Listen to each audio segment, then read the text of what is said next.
할렐루야.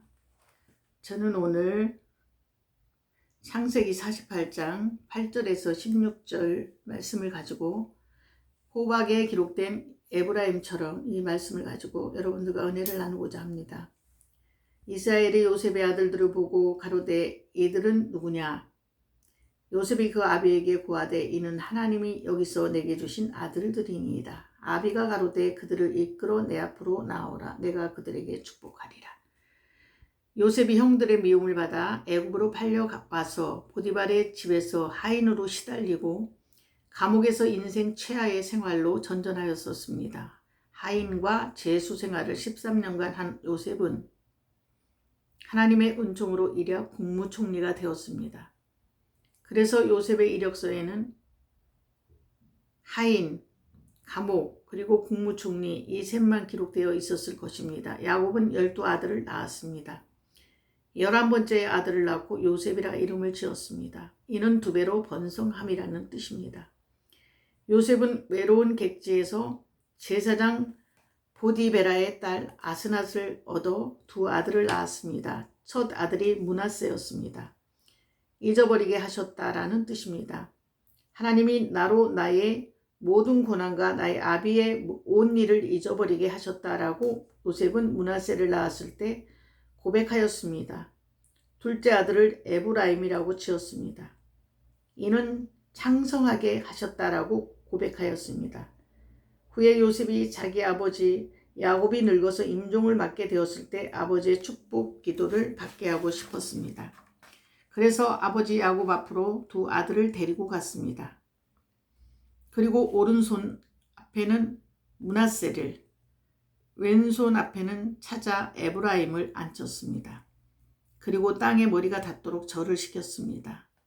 이미 야곱은 아버지 이삭이 늙어서 장님이 된 것처럼 앞을 전혀 보지 못하였습니다. 그래서 요셉이 아버지 야곱의 손을 잡아 머리에 각각 얹으려고 하였습니다. 그러나 야곱은 어긋맡겨서 오른손을 찾아 에브라임 머리에 왼손을 장자 므낫세 머리 위에 얹었습니다. 요셉은 큰아들 므낫세를 사랑하였으므로 아버지 야곱이 그렇게 할 때 마음이 좋지 않았습니다. 그래서 팔을 바꾸려고 하면서 아버지여 그리마옵소서 이는 장자니 우수를 그 머리에 얹으소서라고 요청하였습니다. 아버지는 나도 안다 내 아들아 나도 안다. 그도 한 족속이 되며 그도 크게 되려니와 그 아우가 그보다 큰 자가 되고 그 자손이 여러 민족을 이루리라 라고 말하며 에브라임을 더 축복하였습니다. 이 사건은 우리에게 주는 신앙적 교훈이 너무나 많이 있습니다. 이 사건에는 다음과 같은 값진 의미를 우리에게 주고 있습니다. 첫 번째, 영감대로 됩니다. 야곱은 11번째 아들을 낳았을 때 두 배로 번성함이라는 뜻이 들어있는 요셉이라 불렀습니다. 야곱은 왜 요셉이라는 이름이 영감적으로 떠올랐는지 자기가 죽을 때까지도 몰랐습니다. 그러나 야곱이 죽고 나서 그 이름대로 요셉은 다른 형제들보다 두 배나 번성하였습니다. 정말 놀라운 일입니다. 대제사장이 입는 옷에는 14개의 보석이 박혀 있습니다. 양 어깨에 하나씩 2개와 가슴에 4줄로 한 줄에 3개의 보석이 붙어 있습니다. 자랑스럽게도 이 옷은 한국에서 우리 교회에만 있습니다. 만드신 분들에게 감사드리고 헌금해 주신 여러분 모두에게 감사드립니다. 그런데 어깨 위에 있는 호마노 보석에는 이스라엘 12아들 이름이 인새기는 법으로 각각 6지파씩 순서대로 적었습니다. 그런데 신비로운 것이 있습니다.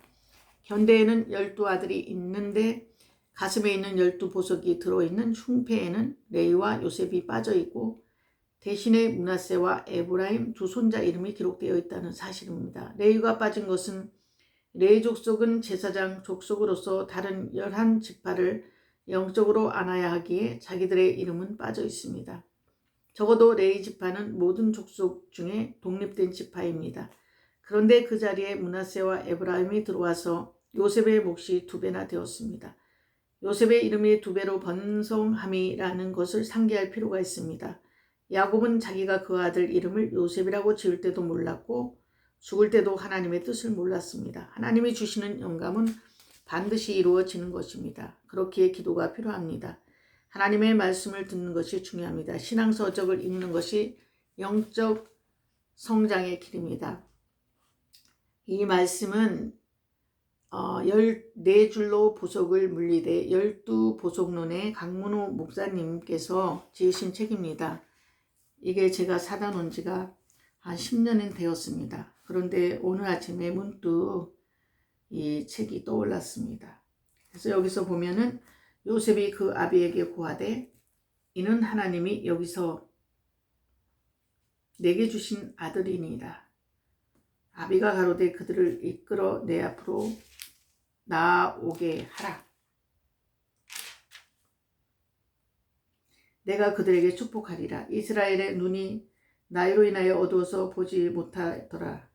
요셉이 그 아들을 이끌어 아비 앞으로 나아가니 이스라엘이 그들에게 입맞추고 그들을 안고 요셉에게 이르되 내가 내 얼굴을 보리라고는 뜻하지 못하였더니 하나님이 내게 내 소생까지 보이셨도다. 요셉이 아비 무릎 사이에서 두 아들을 물리고 땅에 엎드려 절하고 우스로는 에브라임을 이스라엘의 좌수를 향하게 하고 좌수로는 므낫세를 이스라엘의 우수를 향하게 하고 이끌어 그에게 가까이 나아가매 이스라엘이 우수를 펴서 찾아 에브라임의 머리에 앉고 좌수를 펴서 므낫세의 머리에 얹으니 므낫세는 장자라도 팔을 어긋맞겨 얹었더라. 그가 요셉을 위하여 축복하여 가로되 내 조부 아브라함과 아버지 이삭에 섬기던 하나님 나의 나무로부터 지금까지 나를 기르신 하나님 나를 모든 환난에서 건지신 사자께서 이 아이에게 복을 주시오며 이들로 내 이름과 내 조부 아브라함과 아버지 이삭의 이름으로 칭하게 하시오며 이들로 세상에서 번식되게 하시기를 원하나이다. 요셉이 그 아비가 우수를 에브라임의 머리에 얹은 것을 보고 기뻐 아니하여 아비의 손을 들어 에브라임의 머리에서 므낫세의 머리로 옮기고자 하여 그 아비에게 이르되 아버지여 그리마옵소서. 이는 장자니 우수를 그 머리에 얹으소서. 아비가 허락지 아니하여 가로되 나도 안다. 내 아들아 나도 안다. 그도 한 족속이 되며 그도 크게 되리니 되려니와 그 아우가 그보다 더 큰 자가 되고 그 자손이 여러 민족을 이루리라 하고 그날에 그들에게 축복하여 가로되 이스라엘 족속이 너로 축복하기를 하나님이 너로 에브라임 같고 므낫세 같게 하시리라 하리라 하여 에브라임을 므낫세보다 앞세웠더라. 이스라엘이 요셉에게 또 이르되 나는 죽으나 하나님이 너희와 함께 계시사 너희를 인도하여 너희 조상의 땅으로 돌아가게 하시려니와 내가 내게 내 형제보다 일부분을 더 주었나니 이는 내가 내 칼과 활로 아모리 족속의 손에서 빼앗은 것이니라. 여기 보면 나도 안다 내 아들아 나도 안다 48장 19절에 보면은 그렇게 나와 있습니다.